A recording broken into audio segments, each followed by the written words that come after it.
कौसल्या सुप्रजा रामपूर्वा सन्ध्या प्रवर्तते उत्तिष्ठ नरशार्दूल कर्तव्यं दैवमाह्निकम् कौसल्या सुप्रजा रामपूर्वा सन्ध्या प्रवर्तते उत्तिष्ठ नरशार्दूल कर्तव्यं दैवमाह्निकम् उत्तिष्ठोत्तिष्ठ गोविन्द उत्तिष्ठ गरुडध्वज उत्तिष्ठ कमलाकान्ता त्रैलोक्यं मङ्गलं कुरु उत्तिष्ठोत्तिष्ठ गोविन्द उत्तिष्ठ गरुडध्वज उत्तिष्ठ कमलाकान्ता त्रैलोक्यं मङ्गलं कुरु मातः समस्त जगतां मधुकैटभारे वक्षो विहारिणि मनोहर दिव्यमूर्ते श्रीस्वामि निःश्रित जनप्रियदानशीले श्रीवेङ्कटेश दयिते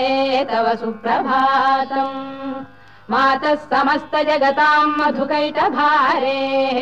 वक्षो विहारिणि मनोहर दिव्यमूर्ते श्रीस्वामि निःश्रित जनप्रियदानशीले श्रीवेङ्कटेश दयिते तव सुप्रभातम् तव सुप्रभातमरविन्दलोचने भवतु प्रसन्नमुखचन्द्रमण्डले विधिशङ्करेन्द्रवनिताभिरर्चिते वृषशैलनाथ दयिते दयानिधे अत्र्यादिसप्तऋषयः समुपास्य सन्ध्याम् आकाशसिन्धुकमलानि मनोहराणि आदाय पादयुगमर्चयितुम् प्रपन्नाः शेषाद्रिशेखर विभो तव सुप्रभातम्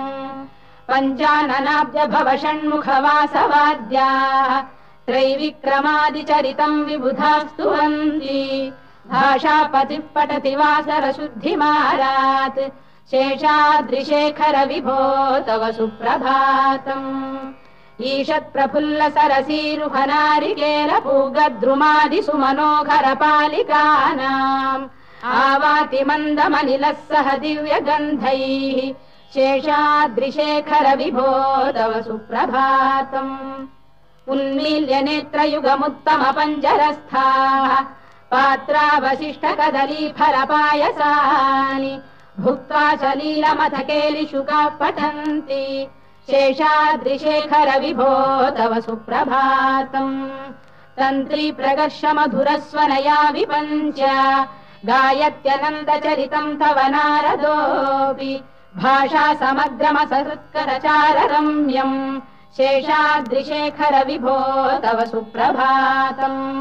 भृङ्गावळी च मकरन्दरसानुविद्ध जङ्गारगीतनिनदैः सह सेवनाय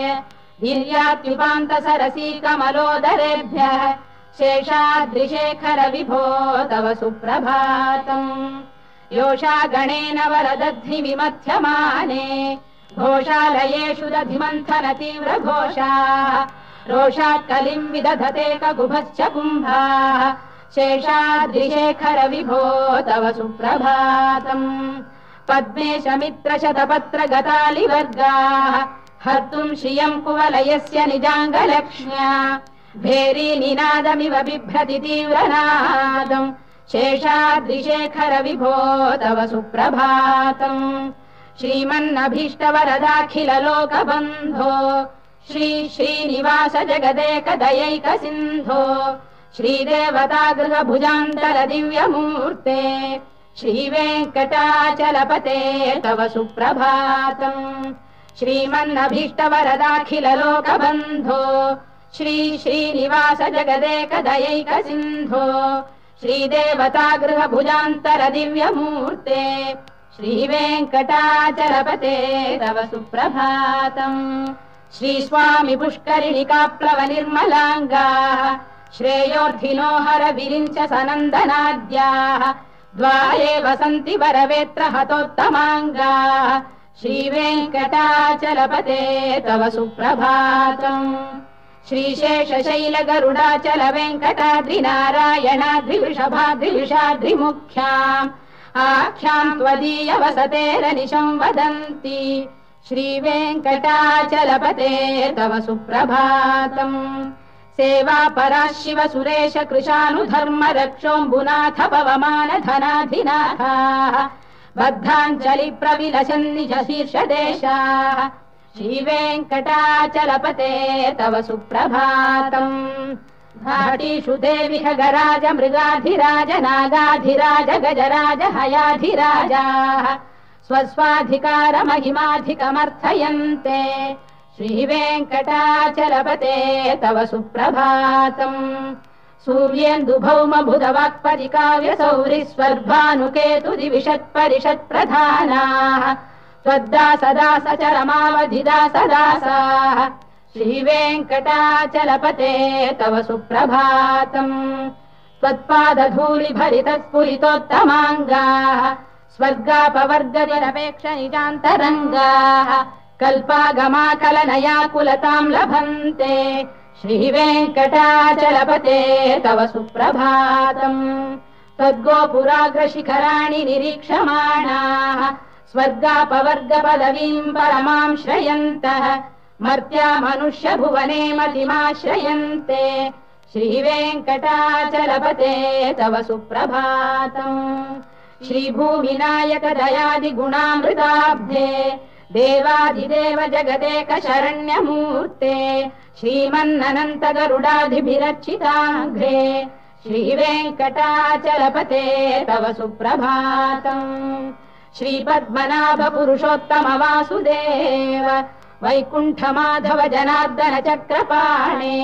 श्रीवत्स चिह्न शरणागत पारिजात श्रीवेङ्कटाचलपते तव सुप्रभातम् कन्दर्पदर्पहर सुन्दर दिव्यमूर्ते कान्ताकुजाम्बुरुह कुड्मललोल दृष्टे कल्याण निर्मल गुणाकर दिव्य कीर्ते श्रीवेङ्कटाचलपते तव सुप्रभातम् मीनाकृते कमठकोल नृसिंहवर्णिन् स्वामीन् परश्वत तपोधन रामचन्द्र शेषांश रामय दुनन्दन कल्किरूप श्रीवेङ्कटाचलपते तव सुप्रभातम् एलालवङ्ग घनसार सुगन्धितीर्थम् दिव्यम् वियस्सरिति हेम घटेषु पूर्णम् धृत्वाद्य वैदिक शिखामणयः प्रहृष्टाः तिष्ठन्ति वेङ्कटपते तव सुप्रभातम् भास्वानुदेति विगचानि सरोरुहाणि सम्पूरयन्ति निनदैकगुभो विहङ्गाः श्रीवैष्णवाः सततमर्थितमङ्गलास्ते धामाश्रयन्ति तव वेङ्कट सुप्रभातम् ब्रह्मादयः सुरवराः समहर्षयस्ते सन्तः सनन्दन मुखास्तव योगिवर्याः धामान्तिके तव हि मङ्गलवस्तु हस्ताः श्रीवेङ्कटाचलपते तव सुप्रभातम् लक्ष्मीनिवास निरवद्य गुणैक सिन्धो संसार सागर समुत्तरणैक सेतो वेदान्त वेद्य निज वैभव भक्त भोग्य श्रीवेङ्कटाचलपते तव सुप्रभातम् लक्ष्मीनिवास निरवद्य गुणैक सिन्धो संसार सागर समुत्तरणैक सेतो वेदान्त वेद्य निज वैभव भक्त भोग्य श्रीवेङ्कटाचलपते तव सुप्रभातम् इत्थम् वृषाचलपतेरिह सुप्रभातम् ये मानवाः प्रतिदिनम् पठितुम् प्रवृत्ताः तेषाम् प्रभात समये स्मृतिरङ्गभाजाम् प्रज्ञाम् परार्थसुलभाम् परमाम् प्रसूते इत्थम् वृषाचलपतेरिह सुप्रभातम् ये मानवाः प्रतिदिनम् पठितुम् प्रवृत्ताः तेषाम् प्रभात समये स्मृतिरङ्गभाजाम् प्रज्ञाम् परार्थसुलभाम् परमाम् प्रसूते कमलाकुचूचुक कुङ्कुमतो नियतारुणितातुलनीलतनो कमलायतलोचन लोकपते विजयी भव वेङ्कटशैलपते कमलाकुचूचुक कुङ्कुमतो नियतारुणितातुलनीलतनो कमलायतलोचन लोकपते विजयी भव वेङ्कटशैलपते स चतुर्मुख षण्मुख पञ्चमुख प्रमुखाखिल दैवतमौलिमणे शरणागत वत्सल सारनिधे परिपालय माम् वृषशैलपते अतिवेलतया तव दुर्विषहैरनुवेलकृतैरपराधशतैः भरितम् त्वरितम् वृषशैलपते परया कृपया परिपाहि हरे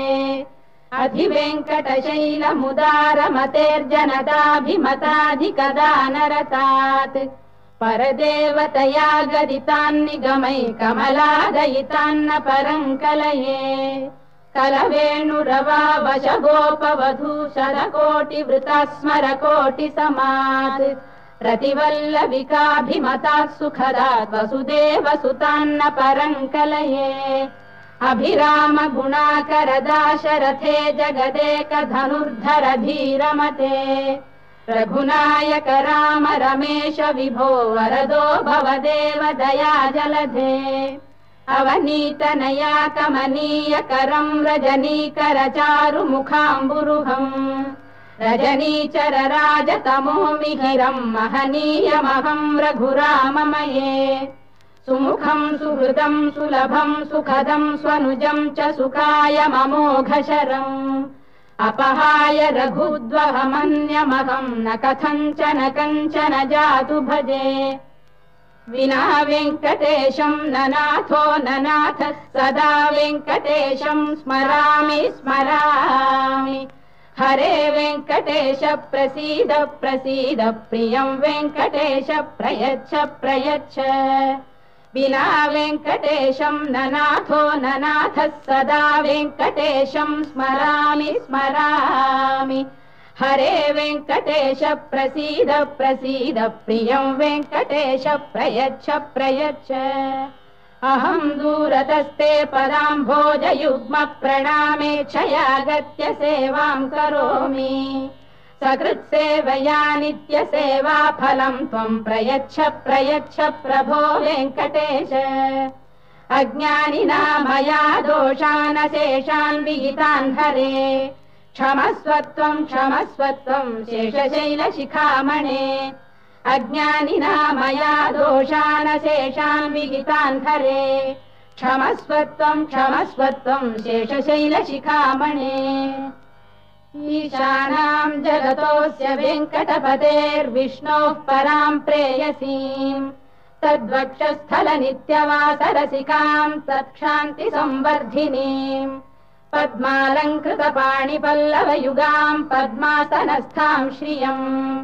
वात्सल्यादिगुणोज्ज्वलाम् भगवतीम् वन्दे जगन्मातरम् ईशानाम् जगतोऽस्य वेङ्कटपतेर्विष्णोः पराम् प्रेयसीम् तद्वक्षस्थलनित्यवासरसिकाम् तत्क्षान्तिसंवर्धिनीम् पद्मालङ्कृतपाणिपल्लवयुगाम् पद्मासनस्थाम् श्रियम् वात्सल्यादिगुणोज्ज्वलाम् भगवतीम् वन्दे जगन्मातरम् श्रीमन्कृपाजलनिधे कृत सर्वलोक सर्वज्ञ शक्तनत वत्सल सर्वशेषिन् स्वामिन् सुशील सुलभाश्रित पारिजात श्रीवेङ्कटेश चरणौ शरणम् प्रपद्ये श्रीमन्कृपाजलनिधे कृत सर्वलोक सर्वज्ञ शक्तनत वत्सल सर्वशेषिन् स्वामिन् सुशील सुलभाश्रित पारिजात श्रीवेङ्कटेश चरणौ शरणम् प्रपद्ये आनूपुरार्पित सुजात सुगन्धि पुष्प सौरभ्य सौरभकरौ समशन्निवेशौ सौम्यौ सदानुभवनेऽपि नवानुभाव्यौ श्रीवेङ्कटेश चरणौ शरणम् प्रपद्ये सद्यो विकासि समुदित्वर सान्द्र राग सौरभ्य निर्भर सरोरुह साम्यवार्ताम् सम्यक् साहस पदेषु विलेखयन्तौ श्रीवेङ्कटेश चरणौ शरणम् प्रपद्ये रेखामयध्वज सुधाकलशातपद्रवज्राम्बुशाम्बुरुह कल्पक शङ्ख चक्रैः भव्यैरलङ्कृततलौ परतत्त्वचिह्नैः श्रीवेङ्कटेश चरणौ शरणम् प्रपद्ये ताम्रोदरद्युतिपराजित पद्मरागौ बाह्यैर्महोभिरभिभूत महेन्द्रनीलौ उद्यन्नखांशु बिरुदस्त शशाङ्क भासौ श्रीवेङ्कटेश चरणौ शरणम् प्रपद्ये सप्रेम भीति कमलाकर पल्लवाभ्याम् संवाहनेऽपि सवदिक्लममादधानौ कान्थाववाङ्मनसगोचरसौ कुमार्यौ श्रीवेङ्कटेश चरणौ शरणं प्रपद्ये लक्ष्मीमहीतदनुरूप निजानुभाव नीलादि दिव्यमहिषीकर पल्लवानाम् आरुण्य संक्रमणतः किल सान्द्ररागौ श्रीवेङ्कटेश चरणौ शरणं प्रपद्ये नित्यानमद्विधि शिवादि किरीटकोटि प्रत्युक्तदीप्त नवरत्नमः प्ररोहैः नीराजना विधिमुदारमुपादधानौ श्रीवेङ्कटेश चरणौ शरणं प्रपद्ये विष्णौ पदे परम इत्युदित प्रशंसौ यौ मध्व उत्स इति भोग्यतयाप्युपातौ भूयस्ततेति तव पाणितल प्रतिष्ठौ श्रीवेङ्कटेश चरणौ शरणं प्रपद्ये पार्थाय तत्सदृशसारथिना त्वयैव यौ दर्शितौ स्वचरणौ शरणं व्रजेति भूयोऽपि मह्यमिहतौ करदर्शितौ ते श्रीवेङ्कटेश चरणौ शरणं प्रपद्ये मन्मूर्धिकालियपणे विकटाटवीषु श्रीवेङ्कटाद्रिशिखरे शिरसि श्रुतीनाम् चित्तेऽप्यनन्यमनसां सममाहितौ ते श्रीवेङ्कटेश चरणौ शरणं प्रपद्ये अम्लानधृष्यदवनीतलकीर्णपुष्पौ श्रीवेङ्कटाद्रिशिखराभरणायमानौ आनन्दिताखिल मनोनयनौ तवैतौ श्रीवेङ्कटेश चरणौ शरणं प्रपद्ये प्रायः प्रपन्न जनता प्रथमावगाह्यौ मातुस्तनाविव शिशोरमृतायमानौ प्राप्तौ परस्पर तुलामतुलान्तरौ ते श्रीवेङ्कटेश चरणौ शरणं प्रपद्ये सत्त्वोत्तरै सतत सेव्य पदाम्बुजेन संसारतारकदयार्द्रदृगञ्चलेन सौम्योपयन्तृ मुनिना मम दर्शितौ ते श्रीवेङ्कटेश चरणौ शरणं प्रपद्ये सत्त्वोत्तरै सतत सेव्य पदाम्बुजेन संसारतारकदयार्द्रदृगञ्चलेन सौम्योपयन्तृ मुनिना मम दर्शितौ ते श्रीवेङ्कटेश चरणौ शरणं प्रपद्ये श्रीशश्रिया घटिकया त्वदुपाय भावे प्राप्ये त्वयि स्वयमुपेय दया स्फुरन्त्या नित्याश्रिताय निरवद्य गुणाय तुभ्यं स्यां किङ्करो वृषगिरीश न जातु मह्यम् श्रीशश्रिया घटिकया त्वदुपाय भावे प्राप्ये त्वयि स्वयमुपेय दया स्फुरन्त्या नित्याश्रिताय निरवद्य गुणाय तुभ्यम् स्यां किङ्करो वृषगिरीश न जातु मह्यम् श्रियकान्ताय कल्याणनिधये निधयेऽर्थिनाम् श्रीवेङ्कटनिवासाय श्रीनिवासाय मङ्गलम् श्रियकान्ताय कल्याणनिधये निधयेऽर्थिनाम् श्रीवेङ्कटनिवासाय श्रीनिवासाय मङ्गलम् लक्ष्मी सविभ्रमालोकसुभ्रू विभ्रमचक्षुषे चक्षुषे सर्वलोकानां वेङ्कटेशाय मङ्गलम् श्रीवेङ्कटाद्रिशृङ्गाग्रमङ्गलाभरणाङ्घ्रये मङ्गलानां निवासाय श्रीनिवासाय मङ्गलम् सर्वावयव सौन्दर्य सम्पदा सर्वचेतसाम् सदा सम्मोहनायास्तु वेङ्कटेशाय मङ्गलम् नित्याय निरवध्याय सत्यानन्दचिदात्मने सर्वान्तरात्मने श्रीमद्वेङ्कटेशाय मङ्गलम् स्वतः सर्वविदे सर्वशक्तये सर्वशेषिणे सुलभाय सुशीलाय वेङ्कटेशाय मङ्गलम् परस्मै ब्रह्मणे पूर्णकामाय परमात्मने प्रयुञ्जे परतत्त्वाय वेङ्कटेशाय मङ्गलम् आकालतत्त्वमश्रान्तमात्मनामनुपश्यताम्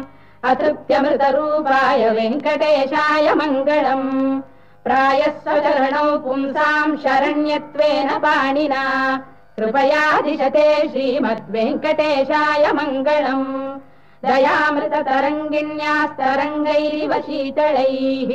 अभाङ्गैः सिञ्चते विश्वम् वेङ्कटेशाय मङ्गलम् श्रद्भूषाम्बरहेतीनां सुषमावकमूर्तये सर्वार्तिशमनायास्तु वेङ्कटेशाय मङ्गलम् श्रीवैकुण्ठविरक्ताय स्वामि पुष्करिणीतटे रमया रममाणाय वेङ्कटेशाय मङ्गलम् श्रीवैकुण्ठविरक्ताय स्वामि पुष्करिणीतटे रमया रममाणाय वेङ्कटेशाय मङ्गलम् श्रीमत्सुन्दरजामातृमुनिमानसवासिने सर्वलोकनिवासाय श्रीनिवासाय मङ्गलम् मङ्गलाशासनपरैर्मदाचार्य पुरोगमैः